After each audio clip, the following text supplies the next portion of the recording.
9:03. Okay, I want to remind everyone of the City of Perry staff core values: strong work ethic, problem solving, community oriented, shows professionalism and integrity. Is a team player, is accountable, and is a good steward. So could I have a roll call, please? Yes. Smaller. Yeah. Walling. Yes. Schott. Yeah. Klein. Yes. Okay, would like to thank everyone for coming in for this special meeting. Could we get an approval of the meeting agenda?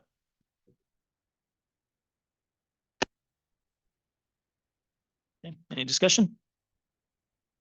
Okay, roll call.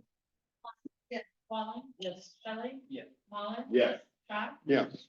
Okay, and then next up is consent agenda. It's the minutes of the June 16th regular city council meeting and the June 25th training session on planning and zoning. There was no payments for contract services, claims registered and financials of $386,229.38. And the following licenses and permits, the Prairie Elks Lodge alcohol permit, and the inspections have been completed or on file. And then we have two retail tobacco permits, one to AA&M or the JMC Supermarket, and the other is JJ and DK LLC or DBA BP, which is the gas station that's going to be opening up on First Street where Circle K used to be. So could I have a motion, please? Okay, any discussion? Okay. On roll call. Smaller. Yeah. Shelley. Yes. Schott. Yes. Klein. Yes. Okay, city administrators report. All right. Couple of things, probably the biggest news or exciting thing coming up is that Wednesday, bids are due for the downtown reconstruction project. So I think 1:30 on Wednesday, 1 or 1:30 on Wednesday. Last I heard there was about 12 prime bidder plan holders. So we're very hopeful for some very aggressive bids on that and some good pricing. So very excited about that. Also working on a lot of project related things with ADR axles and JBS. So this afternoon or later this morning, we do have a call with the Iowa DOT on the RISE grant and moving forward with that, hoping for a submission for their August DOT commission meeting to get that project going. So, and lots of other little things all in between there. So, any questions for me? All right. Thank you, Sven. Okay, mayor council comments. First thing is just want to remind everybody of the 4th of July on Thursday. So I'm starting to stockpile some candy for the parade and hopefully we'll have enough this year. Didn't quite make it with the kids throwing it out or Friday. Yeah. Friday, sorry. I knew that. So, yeah, so ton of activities being planned. Again, fireworks are legal on the 3rd and the 4th. So hopefully people will obey the rules this year and not give us too much grief, especially you, Chief Archer. And then just want to remind everybody, we are going to have a first meeting in July. It's on the 7th, our regular time. One of the items on the agenda is the rezoning. And I've been informed that the landowners have petitioned, and so we will need a supermajority for that rezoning to pass. So we need 4 out of 5 council members to vote for. And so hope you all can make that meeting and so we can have the vote. And again, if we only have 4 members and all 4 would have to vote for. So more on that later. So council, any comments?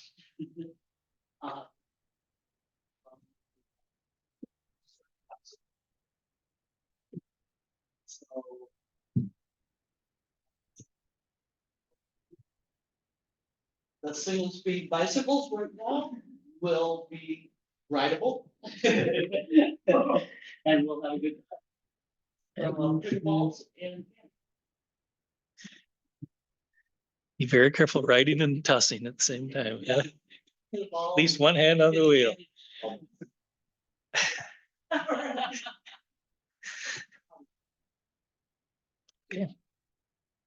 Anyone else?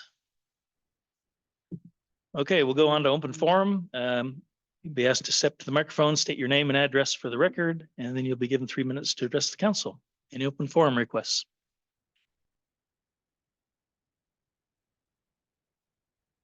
Okay. Hearing none, we'll go on to old business. Item A is approval of pay application number 18 for the runway 1432 relocation phase 3 in the amount of $45,178.95 to Manats Inc. for their work on completion of the seeding, fertilizing, and mulching. So could I have a motion, please?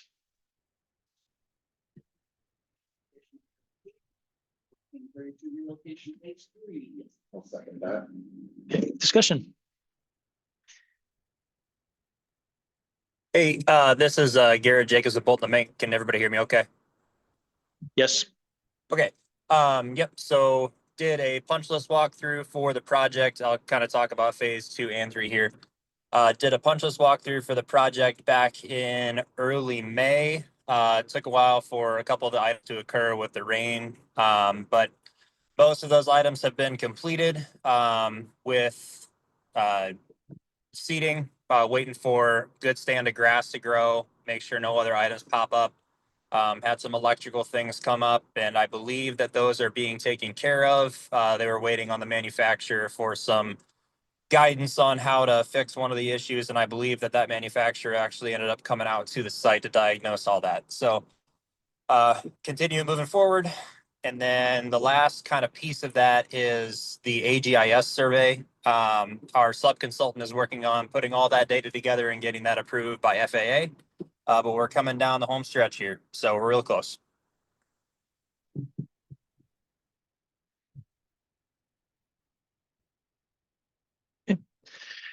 Further discussion?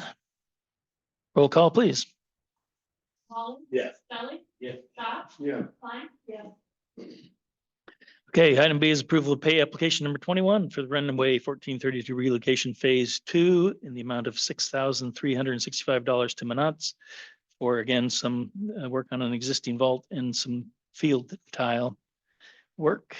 So could I have a motion, please? Motion approved by the B approved pay application number 21. 1432 relocation. Need any further discussion or? Okay, roll call. Klein? Yes. Waller? Yes. Holly? Yes. Josh? Yeah. So is the new taxiway work going to affect any of this work we're doing now that we'll have to reseed and regrade? And No, so the taxiway won't be constructed until likely starting next spring, so everything would be established by then. Generally, no, the areas that we're working in are, it touches the runway, grading limits, seating limits, but not a major impact. I mean, it's maybe like half an acre or so that would actually be new grass that we're planting that we'd have to replant as a part of the taxiway project. Okay, thank you. Okay, item C is a resolution approving an amendment to the AFSCME union contract through a memorandum of understanding for pay grade for wastewater treatment licenses. So this was has been negotiated with the union. There's basically different grades within the workers out there, and there's a bump in pay for each certification that you receive. And we want to ratify that so that it is official. So could I have a motion, please? Contract to a memorandum of understanding for grade wastewater license. I'll second. Discussion?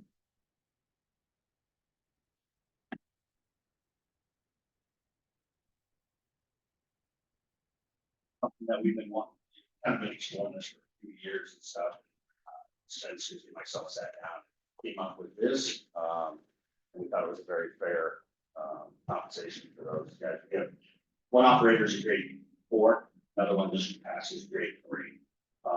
And looking at that, a part-time grade 3 was more than our full-time grade 3.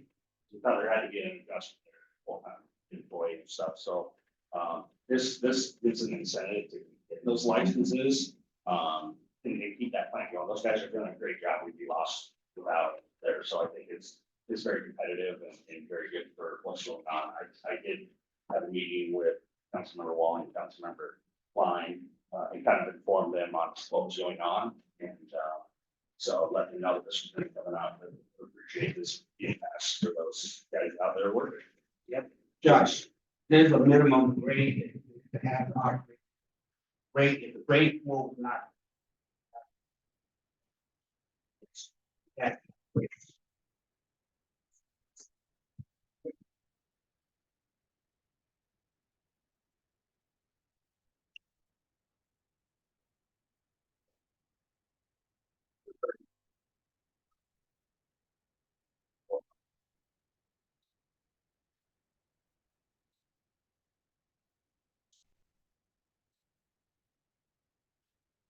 Thank you. Further discussion? Okay, roll call. Wallen. Waller. Yes. Kelly. Yeah. Scott. Yeah. Klein. Yes. Okay, on to new business.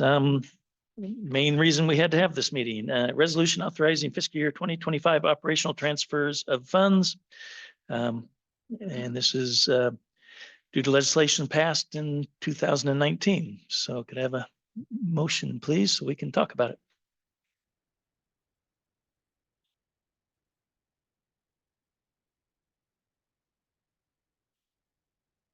Okay, Susie.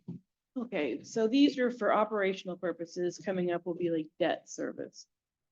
So we're transferring 100,000 from the TIF fund to the general fund for operating expenditures for the community and economic development program. We're transferring around 1.1 million out of local option to the following. We do transfers like around 616,000 to the local option maintenance fund to be used for building maintenance. We're transferring for the HMA resurfacing fund, we transfer so much each year. So we can do that project every like 4 or 5 years. We transfer 112,398 out of there. And then we have some city buildings that their revenues don't meet their expenses. So we have to transfer around 29,000 to the Carnegie Library Fund, around 18,000 to Towncraft. And then we have a couple more to the general fund for marketing and economic development, about 90,000 there. And for the hotel, for their operating and maintenance expenditures, this year it was $213,625. And then to the post, it was $6,065. And the American Legion building, since we're working on getting like the revenue work going on that, it's around $4,900. And then we are going to there's out of the park and rec budget now, they had some funds that were not used, and they would like to transfer $18,650 to the mini pitch project fund. And then we'll transfer 130,000 out of road use to the HMA fund, so that goes with the transfer out of local option sales tax to fund that each year. And then 75,000 to general fund out of sewer fund for like administration. And then we transfer 160,000 out of the general fund to the tree removal fund, so we can continue doing the tree work. So those are all the operating transfers. Okay, any questions? Thank you. Yeah. Okay. Appreciate that. So could we have roll call, please? Klein. Yes. Yeah. Waller. Yes. Wallen. Yes. Scott. Yeah. Okay, item B is a resolution authorizing fiscal year 2025 transfers of funds for debt payment. So basically similar to one except for the debt fund. So could I have a motion, please? We can discuss.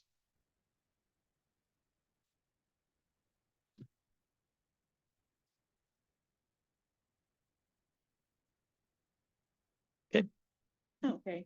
Now this, for debt service, we have to transfer money into the debt service fund to pay out our debt. We have a couple smaller, bond issues that are on the tax levy, so those are not included because those are already budgeted in debt service. So there was a 1,460,000 GO bond, like 2013, which is done this year.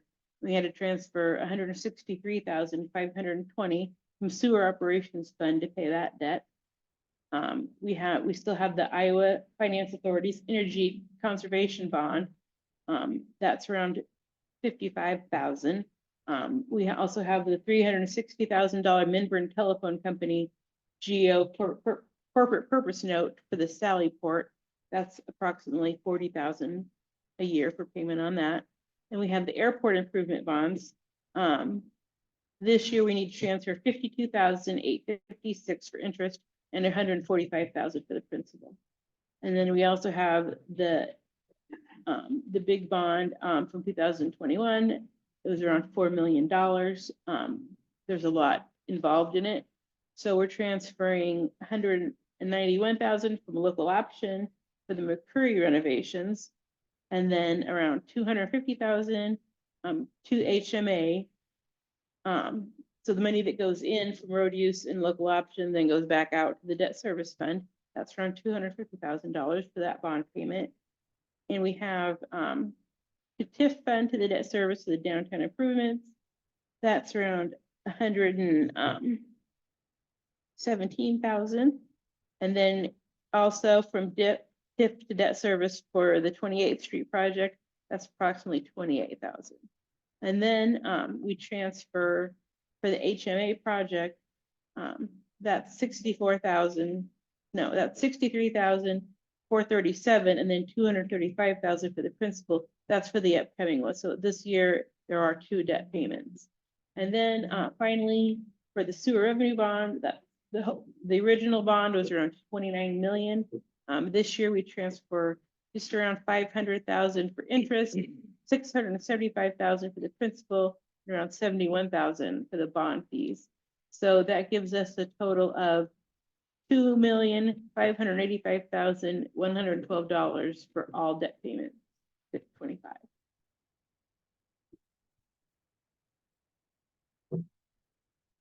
Yeah. Further discussion? Okay, roll call, please. Yes. Waller. Yes. Shelley. Yes. Scott. Yes. Klein. Yes. Okay, item C is a resolution authorizing the permanent transfer of funds for the emergency levy. And again, due to legislation, we cannot request the emergency fund levy payments, so we got to do some transferring around. So can I have a motion, please? I make a motion to pass a resolution authorizing the permanent transfer of funds for the emergency levy. Second that. Okay, Susie? So this year was the first year of the new property tax bill that had it's a combined general fund levy. So we can't, now we have to we can't levy individually for the emergency levy or the rec center levy. So we have to add those all together. So there's no more emergency levy. It's included, but it'll change depending on our growth. So there was, property taxes are received, like, it was in June 24, but they don't actually pay it out until July of 20, when I say June 24 was paid in July of 25.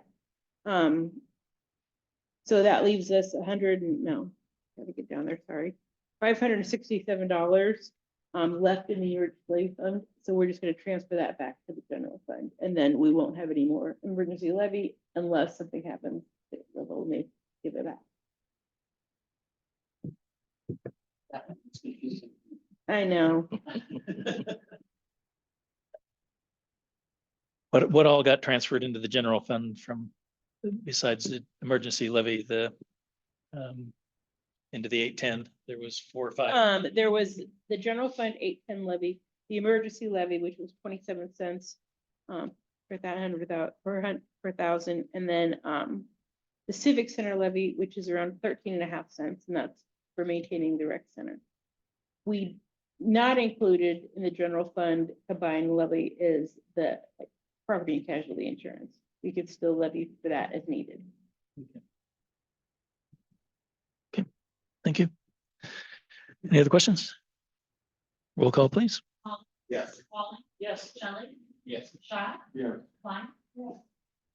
Okay, item B is a resolution approving employment agreement for the city administrator, and I need to apologize. We were busy enough. We didn't get around to getting this finalized, so we would hope that we could put a resolution together to allow us maybe like put a 60-day extension on the existing contract because it expires at the end of the month, which is today. So Midnight. while we work out a new contract, we're hoping to have that ready for the second board meeting in July, so the 21st, but just in case, we'll give ourselves a little more time. But draft is out, but we really haven't had time to review it or talk about it. So could I have a motion, please? Do we need a motion this? No, you'll need to make a motion for. I make a motion that we extend the existing contract. First. You want to set, you want to 60 set days, it, right? that would be less than 60 days. Okay, we'll extend for 60 days. Any changes retroactive to tomorrow?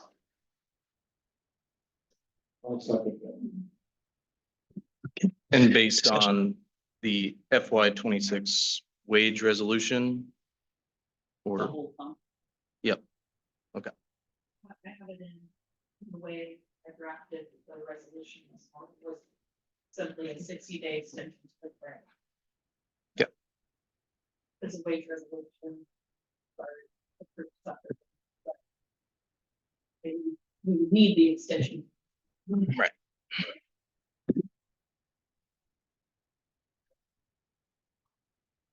Oh, I think so. Yeah, it was very. Okay, yes. I- So, yeah, we will shoot to try to have it by the 21st. I don't think we'll get it done for posting this Thursday, I guess, because Friday's holidays, so. But we'll be working on it and try to have it for the 21st, but this keeps us from having to talk about it until it's ready to go. And then, like I say, make it retroactive to the day this one expires, so. The plan would be for the Personnel Committee to review that and with Dewey and get it into shape and agree, and then we'll send it out to all the council members so they have a chance to review it prior to the meeting and make comments before we, so you're not just seeing it in the meeting packet, so. That's why we need a little extra time for that, so. Okay. Any other? Okay, roll call, please. Yeah. Yes. Smaller. Yes. Klein. Yes. Okay, item E is a presentation and discussion of the Highway 141 Access Management Plan. There was a meeting held at Dallas County Hospital where the public came in to comment, especially those in the corridor area. A lot of people were there. I stopped down and checked it out. And so they want to present kind of the findings and determine what our path forward is on that, so we can get it into the DOT's plan for the next 20 years. So, could I have motion, please? Motion.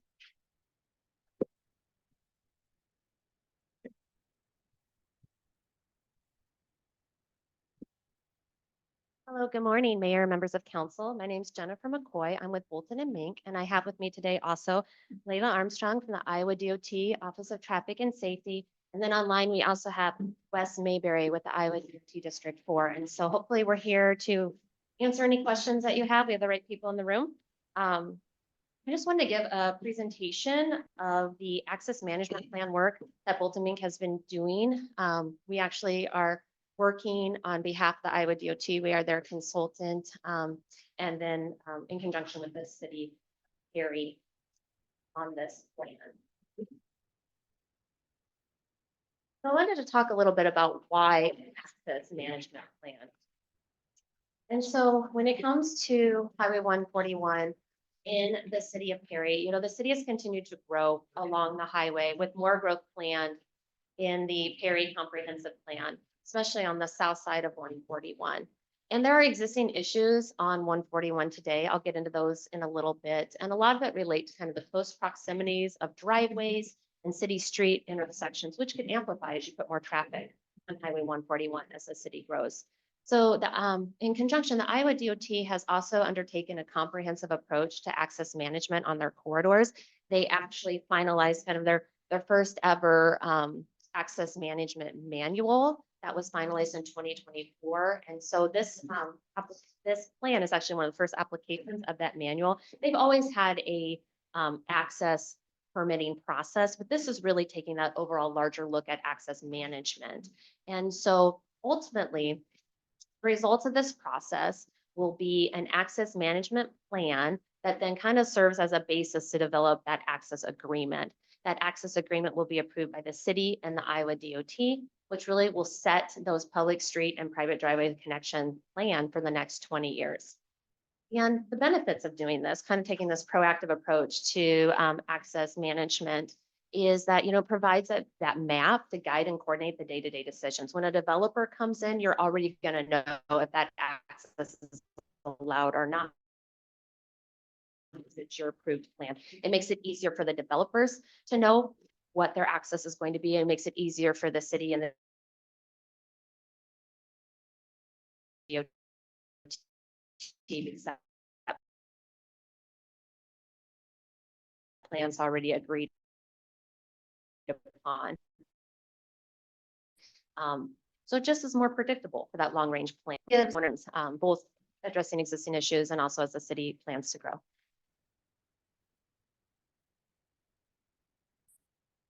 So I'll just talk a little bit about kind of existing conditions for Highway 141. So the study actually stretched into Dallas County, but today we're going to focus kind of what's on within the city of Perry limits. And so this study included an analysis of the existing access, basically from your western edge to your eastern edge. So from I-Court all the way to Willis in the city of Perry, you can see it there, that yellow line. On this next page, you'll see these are kind of your existing speed limits and the existing 80. So these daily traffic volumes, these are daily traffic volumes. They were gathered in 2024 before Tyson closed while school was still in session, just so we could just kind of get that. So kind of keeping that in mind. But in general, you see that those daily traffic volumes really pick up. The top part is kind of the western end, and then the bottom is the eastern. So as you go from west to east, you do pick up kind of substantially in volume. And you'll notice kind of just east of Perry, you're a little over 12,000 vehicles a day. And then east of Willis, you're a little over 12,000 vehicles a day. And then west of Willis, you're just under 10,000 vehicles a day. So that's showing you that Willis is kind of one of those more major streets where that traffic's peeling off and coming up into the city. And then you can also see how the speed limits change along the corridor. And the other thing to note is that right now there are only two signalized intersections on this corridor, the Hy-Vee access and the 144 intersection. And so all your other access points are side street stop control. So just kind of something to keep in mind as we kind of talk a little bit more about access in the future. I mentioned about current crash issues. So I know there's a lot of information here, but I think kind of the map on the bottom, you start to see kind of where these, we call them hotspot maps. So these are the areas where a higher number of crashes are occurring. And so they're kind of four areas that came to light when we looked at crash data. One is the I-Court intersection. The other is the intersection of 144 and 141 and 141 in the Hy-Vee access. And then 141 at 8th Street and 10th Street, and then 141 at Willis Avenue. And the next slide just shows a little bit more about those intersections. And so you see 144 and the Hy-Vee access kind of grouped together, and those signals are not timed well together. And so that combined with their close proximity is causing kind of some crashes due to kind of interaction between these closely spaced signals. And I'll get into that in a little bit more detail later. Similarly, at 8th and 10th, you have these two closely spaced intersections, and there's kind of lack of turn lanes and other things in this area. So we were starting to see a little bit more crashes between those two intersections. And then, of course, the Willis Avenue and 141 intersection on the east end. One question, Yes. since Tyson is closed. Is that access a real serious problem now? So I'm guessing, I have not ran crashes since Tyson closed at I-Port, but I know the city, I imagine that that was related to a lot of the activity at Tyson's, but I know the city also is planning to continue to find a, replacement and more growth out there. So I think it's something, it's not showing up as and when I get into that later, as far as implementation, like something to address right now as far as priorities, but I do think it's something to keep your eye on, especially as something new may move in out there. Maybe that will be a time then to look at what to do at I-Court. Are they thinking, putting certain names there? Yeah, I'll get into that a little while later of some of our recommendations. And I do think that that is something that we are talking to the DOT and recommending. So the next slide just talks a little about the crash types we're seeing on the corridor. So your highest amount of crash types on Highway 141 at the intersections are broadside, which are your T-bone type crashes, rear ends, side swipe, and then single vehicle. So what this tells me is, those side street stop control intersections, if broadside's your highest type of crash, that's telling me that, those are crashes that potentially could be mitigated by having some access management or having maybe more traffic control at the intersection, something besides the side street stop. So just something to kind of keep in mind. Ma'am, Yes. explain to me what a non-collision crash is. That's a single vehicle. That's somebody that That- runs off the road and maybe hits a sign, Oh, or okay, they slip okay. for an animal, Okay, thank you. or they were on their phone. They're all kind of things that, yeah.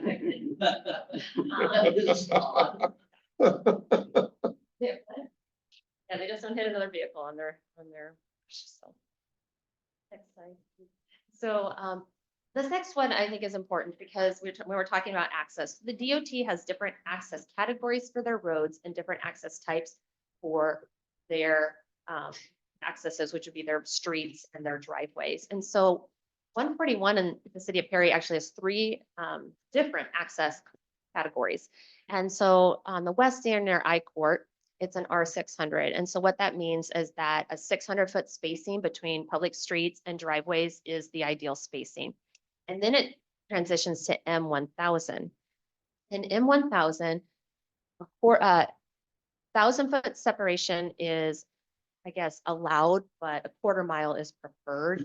And then 600 would be the minimum. So if you're at 600, then maybe you have a full access intersection, but we wouldn't want another full access 600 feet away. We'd want it at least 1,000 feet away, or a quarter mile away, or 1,300 feet away, ideally. And so M1000 has a little bit wider spacing, ideally, that you would have between access points. And that's just because there's an area of higher activity.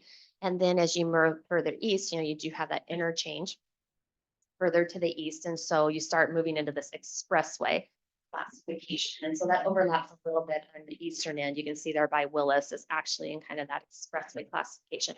When you get out to the expressway area, then only public street classifications, public street access would be the ideal. There wouldn't be a lot of these individual driveway classifications. One point I do want to make that although the access management manual has kind of this new guidance for access, everything as it sits today is grandfathered in. It is permitted as it sits today. So we're not talking about going out and everything is automatically changing. It's just things would change as development occurs, or a reconstruction of project or things like that. So I did want to make that clarification.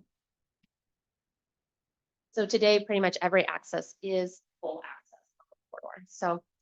So what does that mean? So we wanted to take a look at how things are operating. And when we look at existing, we look at traffic operations, we're really looking at everything's kind of given a grade. Level of service A to level of service F, A being good, F being bad, kind of, just like in school with report cards and things like that. But so you can see here, for the most part, everything is level service C to level service A. So that tells us things are operating within acceptable means, except for the 141 and Willis Avenue intersection in the PM peak today is at level service E. So it's starting to approach that level of service F. And that's just because that area has gotten busier with the Casey's and other development, particularly on the south side of the road. And as we know, the North Leg as well carries a lot of traffic coming in and out of town. So It's starting to show us that existing stop control at Willis and Highway 141 may not accommodate that current traffic demand. Also, you can see here in that area between 8th and 16th, that's where you really start to see a lot of that level of service C, right? If you look west of 8th Street, it's more level of service B, level of service A. But so things are starting to worsen in that area between 8th and 16th. And I think that's important because that's where the city is also planning a lot of their growth on the south side of 141. And so I'll get into that a little bit later here. So as the mayor mentioned, we did have an open house. When we do these access management plans, the open houses aren't for everybody in town. They're really for those kind of impacted property owners along the corridor. We really kind of want to hone in on those folks. And so in that meeting, there were 2 access plan options presented. So I'll go over those next. Really, it's a lot of information, but really the main difference between option 1 and option 2 have to do with the area of 8th, 9th, and 10th. But I'll just kind of walk through. So what this doing as we go from west to east, you can see full access remaining at all of the intersections from I-Court to Highway 144. However, at Hy-Vee, we are recommending, or this plan this plan option recommends that the Hy-Vee access actually become restricted access, so right in, right out, and a new full access be developed at the McKee property when that develops. So that McKee property, what that gives us is better spacing between those 2 signalized intersections. It also would allow for the trail to be connected over to that signalized intersection and have a signalized crossing for the trail on Highway 141. With this, we do recognize that there would need to be some type of frontage road connection built between we'll call it the new McKee RV access signal and the existing Hy-Vee signal, right? So people can circulate between the 2. So we do recognize that, but that is kind of the first kind of proposed change with this option. And moving, and also you'll see here too, is between the neighborhood on the south and Hy-Vee, we're also proposing that parallel roadway extension. So that way the neighborhood today, if the neighborhood wants to go to Hy-Vee, they have to get out on the 141, get onto that traffic, and then get to Hy-Vee, and then get back out on 141 to get home. And so extending that city street further to the west will provide that connectivity that they can just go do their errands, get to the grocery store and get back home without having to be out on 141. I think that's another important piece to access management for the DOT, is that these DOT roadways really are about moving people through. And so if we can have a good parallel network, similar to like what you have on the north side of Highway 141, you have a really nice, street system, right? So people don't have to go onto 141 to circulate. If you can build that out on the south side as you continue to develop, that will provide that same connectivity for your residents, your business owners and such, so they don't always have to go to the highway and mix with all that through highway traffic in order to get to other local destinations. So moving forward between 8th and 10th. So the main option between option 1 and option 2 is where the full access occurs.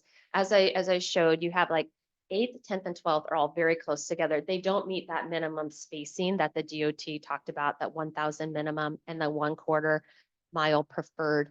And so, and there's lack of turn lanes. So in order to develop turn lanes, you can't have, they're too closely spaced. So something needs to change in this area. And so with this option, 10th Street remains fully at full access. And then 8th and 12th become right in, right out.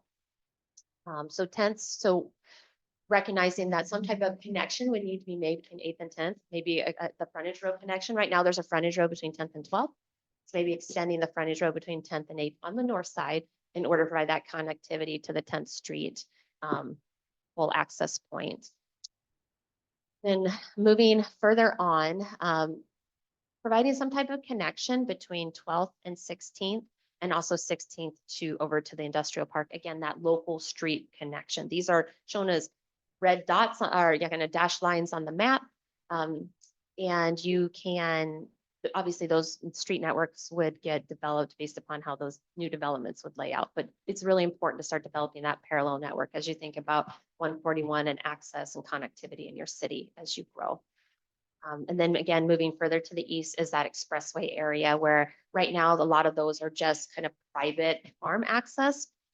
And those would only new private street connections would be allowed in that area. So as that area continues to grow and develop, if those farms turn over into something else, then you would need to only new city streets or county streets would be allowed in that area. So just kind of something, again, because that's that really, that you're just stepping up in your access classification, that next higher level when you get closer to that interchanges on 69.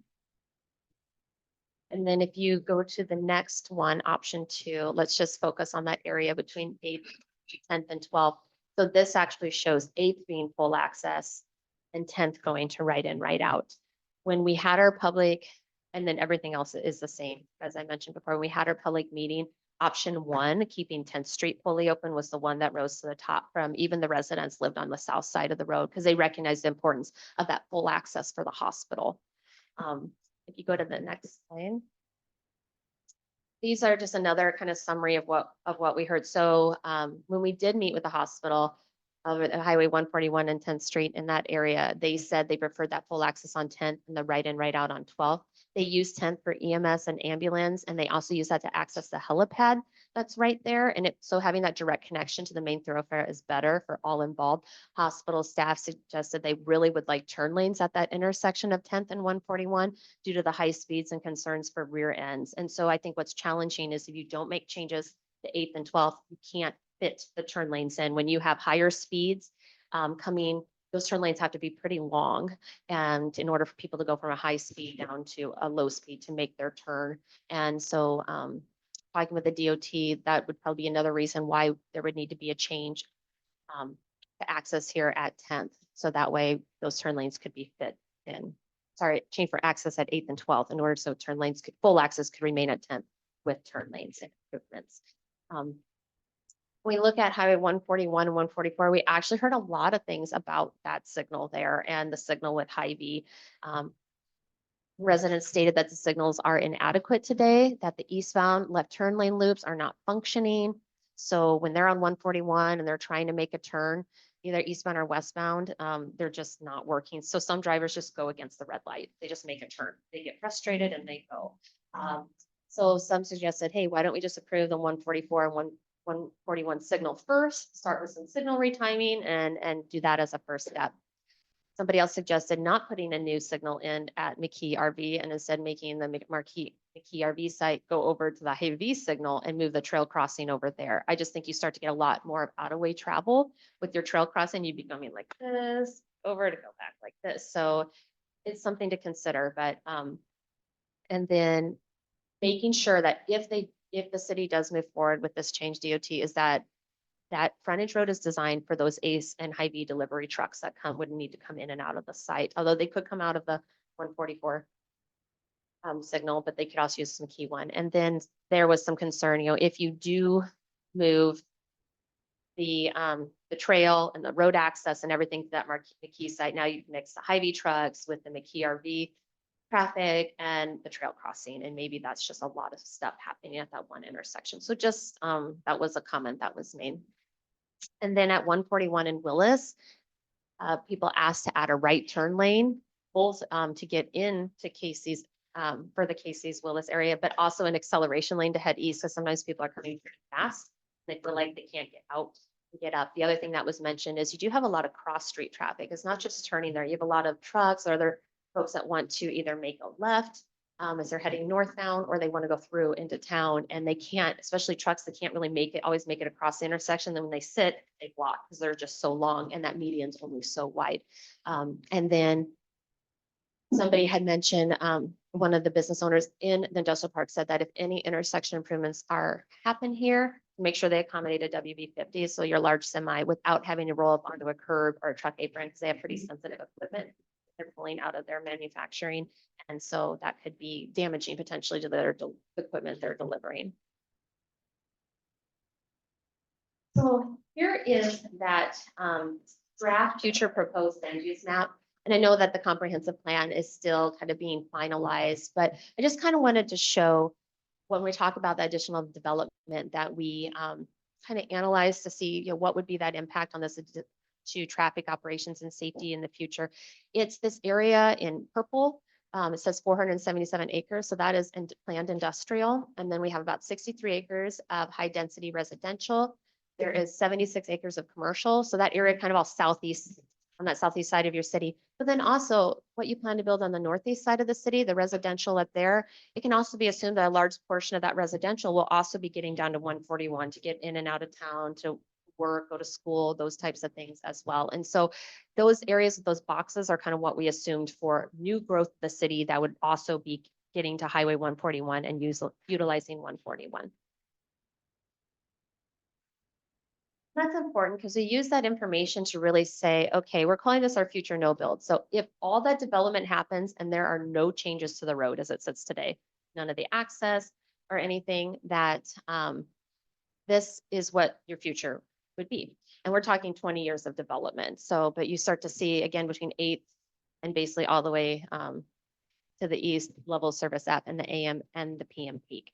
And this is really due to that large amount of development that would be expected to utilize those existing access points. What's happening is the side street traffic is growing, but there's also decreased gas because the traffic on Highway 141 is growing. So vehicles it's very challenging for them to make the left or the through and get out from the side street. So they're starting to have to wait quite a bit in those AM and PM peaks.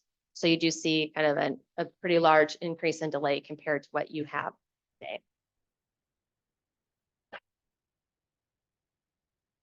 So that would be the kind of the do nothing, get all this growth, nothing changes. So this plan here is kind of that resulting plan that came out of that public outreach and such, and and everything I just described, but I'll kind of go over it again. So this includes making the Hy-Vee access right in, right out. 8th Street and 12th Street would become right in, right out. So maybe that would look like a median going across those driveways, right? Or those streets to become right in, right out.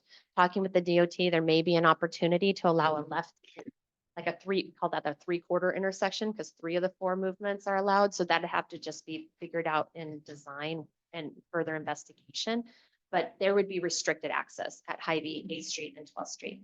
There'd be a new full access at McKee RV with that trail realignment to that intersection. The frontage road on the north side of 141 would be extended from 8th Street and 10th Street. And then that parallel local street network south of 141 would continue to be developed. So 10th Street would be your full access, with 8th and 12th being your restricted access. You see them in the orange dots there, and then the Hy-Vee signal would be restricted. And then the blue dots there represent full access. Any questions about this? The homes on this, 141.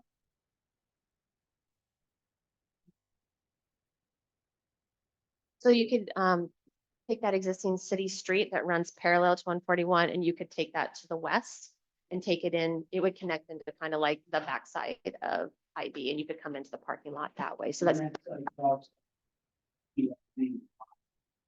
actually McKee RV lot, the site plan they submitted, and Sven, you can maybe comment on this. It included, right, that street extension. They had to work into their site. Yeah, in discussions with McKee, there's been conversations about bringing Southgate up around kind of to that intersection with Frontage Road. There is a city well there as well that the Waterworks owns, so that could come into consideration as well. So with that road extension, residents in that area would be able to either access full access at 10th, or they could get over to the new McKee access at 141, or and then get to Hy-Vee and get to Highway 144. That way they have that connection they don't have now. Right now they have to go out onto the highway. And we also do have the main east trunk sewer line that runs through the east property. So there's already some permanent easement and, you know,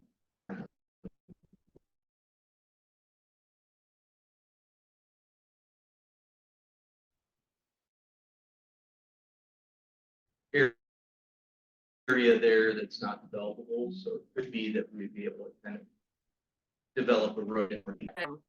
Changes. So this is with the access changes in place and the continued growth on the corridor. Now, what this doesn't include, this takes all our talk roundabout or traffic signal and those types of things. So you'll see here that some of these accesses, the ones that went to right and right out, their level of service has gone from level service F, level service B. It's improved quite a bit, but those like Willis, you're still showing, level service F, but it's also showing it as a side street stop. This is not changing any traffic signal control. We are saying that that needs to be a consideration moving forward and further conversation with the DOT, obviously between now and 20 years from now, as things continue to,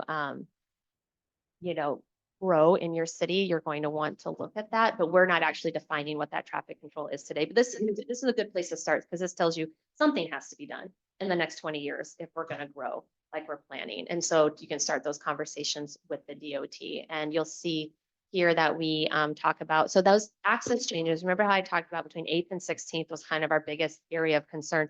This starts to address some of those or operations. And it also starts to get your accesses further apart, which is going to address your existing crash issues on the site. And it also allows space to put in those turn lanes. So like a new full access at McKee RV, the 10th Street and the Willis may need additional turn lanes or longer turn lanes and some type of traffic control beyond a side street stop in the future. So.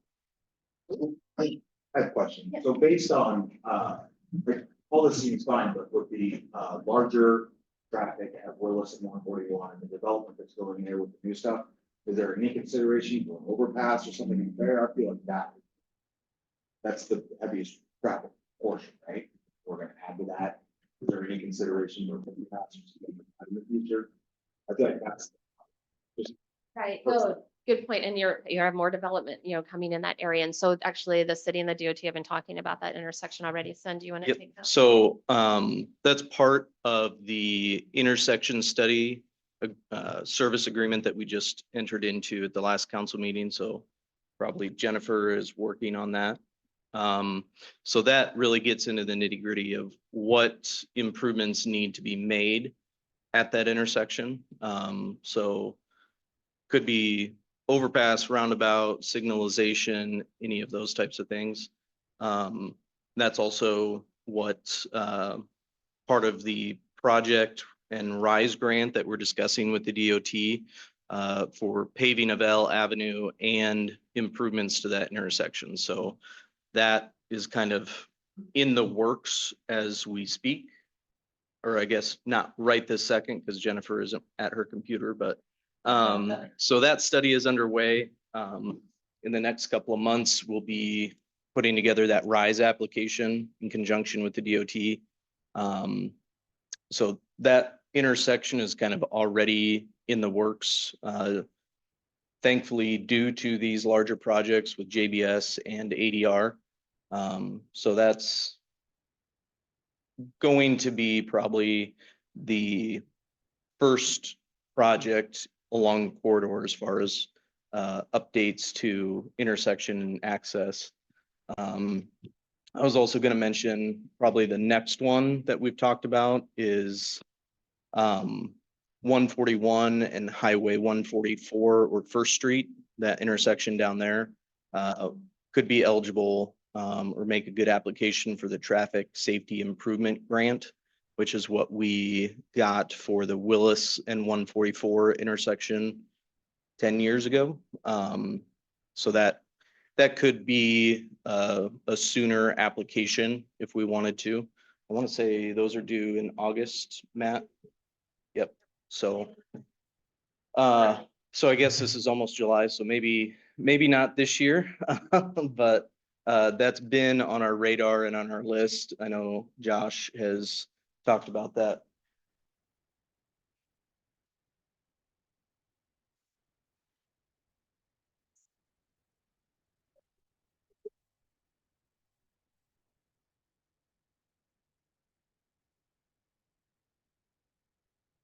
Okay. Okay. Good segue to the next slide, or I guess my last slide. Second Oh. slide. Sorry. No. Sorry for jumping the gun.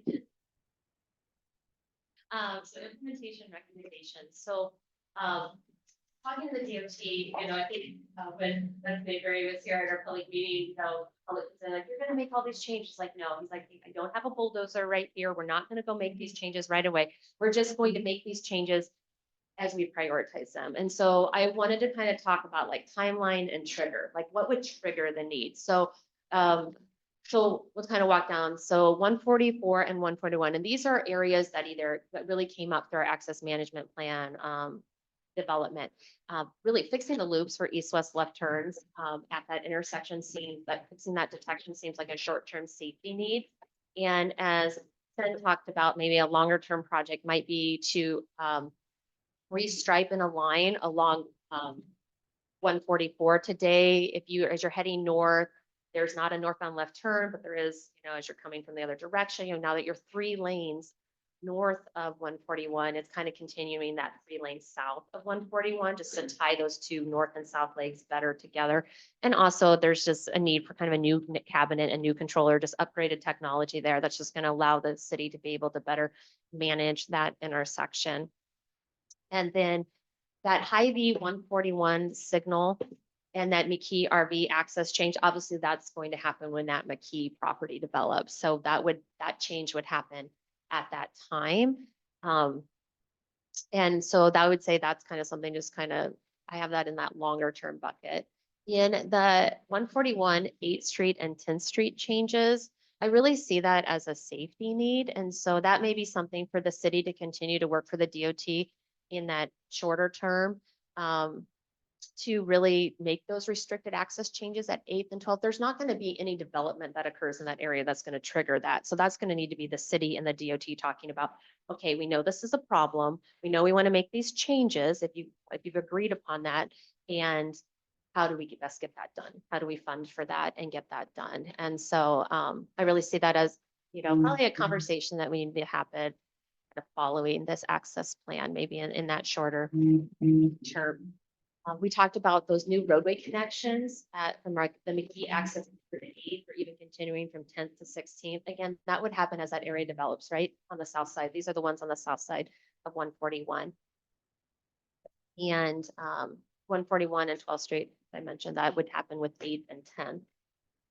And on the south side, constructing that new roadway connection from Iowa Street, from 16th to Iowa Street. So again, ideally, eventually you would have a local road connection, whether it's Southgate or a different road that would basically take you from, you could drive from Hy-Vee all the way over to the industrial park and not have to get out onto Highway 141 if you needed to go those 2 places. Again, to try and just help keep that circulating traffic off of the highway so the highway can serve the traffic.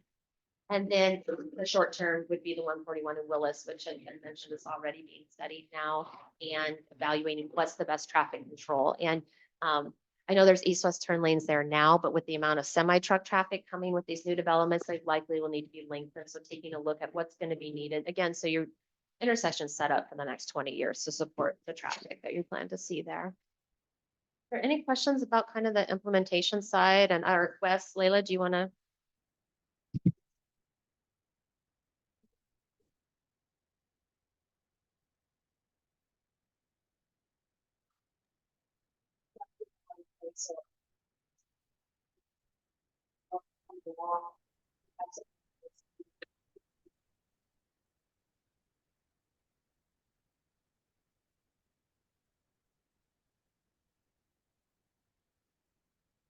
Wes, did you want to add anything?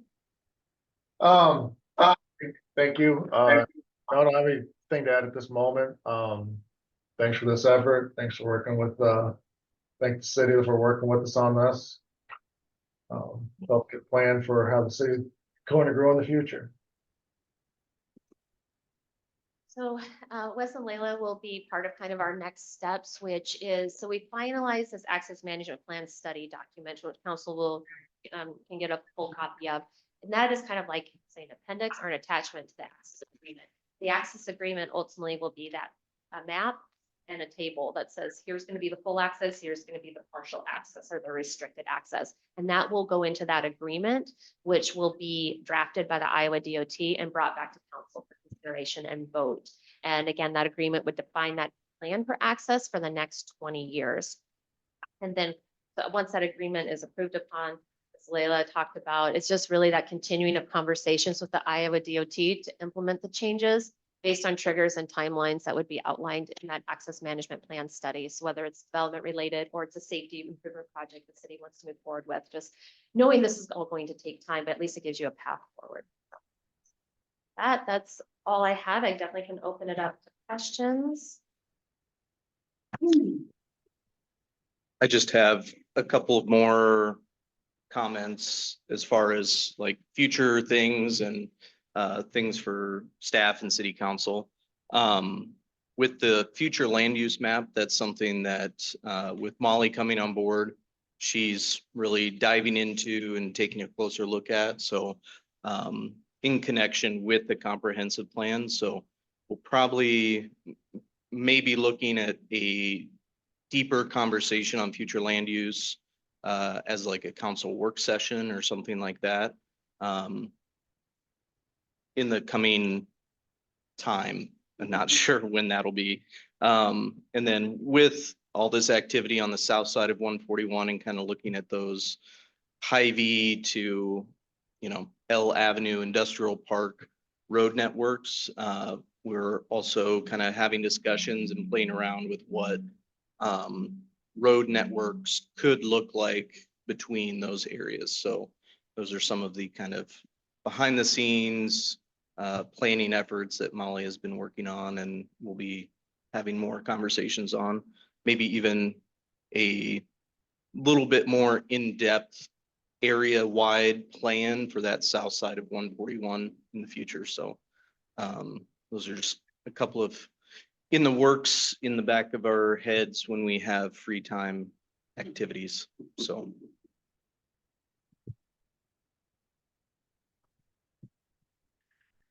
Okay, further discussions, comments, questions? Well, thank you very much. It was very interesting. Okay.